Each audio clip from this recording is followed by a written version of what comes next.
Now let's dive deep into this big LGBTQ story for today. I'm Jason Nunez, and let's queer up trans rights. Federal judge blocks Trump's trans ban, siding with schools in 16 states. A federal judge in Oregon has handed transgender students and inclusive schools a major legal victory. U.S. District Judge Ann Aiken announced that she intends to issue a preliminary injunction blocking the Trump administration's attempt to strip federal funding from schools that teach about gender identity or include transgender students in their policies. Judge Aiken denounced the administration's directive as a sort of separate but equal policy on sex education. The coalition of 16 states argued that the order of labeling transgender people false violated the Administrative Procedure Act and the Constitution's separation of powers. Over recent months, the Trump administration has threatened to withhold tens of millions of dollars from school districts that refuse to comply with its ban on so-called social transition. Districts from Virginia to New York refused.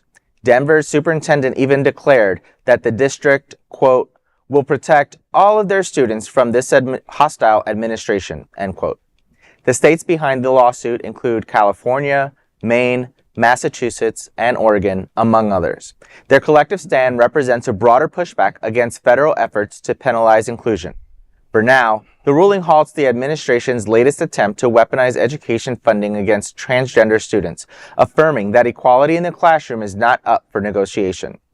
This is, we'll take every win we can get nowadays. Yeah, damn sure. But recognizing, I applaud Denver. I applaud the states that are standing up because I just recently had a chamber member who has a transgender child and literally had to flee. They flee a different state because their medication was banned and they were getting literally harassed at school by school officials. Like, not just the students, school officials. It's absolutely insane. So I'm glad to see that it's a victory in some states and hopefully it picks up nationwide. Like, how dare you labeling somebody a human being? False.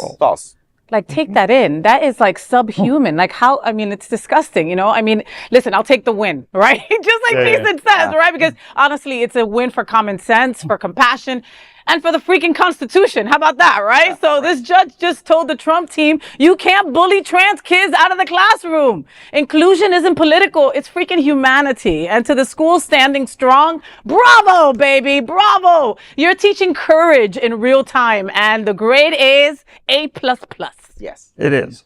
And of course, I'm going to take the other side. This is not, every time they get a win, it goes to the Supreme Court, and then they settle in on Trump anyway and what he's done. And so although it's a current win, I still am like, but then, so we take that win, and then we turn around, next thing you know, he's at the Supreme Court with an emergency, and they act like in his favor, and then the funding doesn't happen. And he's cutting out funding without asking for permission. Yeah. So just because it's all illegal. It doesn't make a difference, though. But nobody's stopping. Nobody's stopping him. Funding. Nobody's stopping him. No. Well, and he keeps on saying this, he keeps on calling it the Democratic shutdown, right? When it really is a Republican shutdown through and through. And so his way of holding us all hostage is basically saying that he's going to take the money from Democratic organizations, not any Republican, offices or anything like that. And I think a lot of Democratic states or these, like in the school areas, they're basically saying F you to Trump and his administration. And my hope is that they're finding local people in the community that will go ahead and give them the subsidies or the money that they need to continue this without the federal help. Because that would be the best thing that could happen, is that they don't need his money. Yeah. They don't need the federal government's money at this time. Yes, they could do more with it, but if they can just get enough private funding, then maybe we can keep these initiatives in Denver and other places in place. It's also like a call to action to our small businesses, individuals, philanthropic organizations. It's time for us to grassroots it. You know what I mean? It is. Like, help each other out and we all know our it's local a tough level. time. Everyone is, their purse strings are tied. We don't have as much money. Everything costs more. So I think a lot of people want to help, but just don't necessarily have the resources. So you got to sort of rely not always on the smallest businesses, but anybody that can help, individuals. Right. And volunteering time is helping. Yes, it is. Volunteering time is helping. What is it? Talent, treasure. Time, talent, treasure. Time, talent, treasure. Time, talent, treasure. TTT. Okay, you have one of those to give. It's time to give it.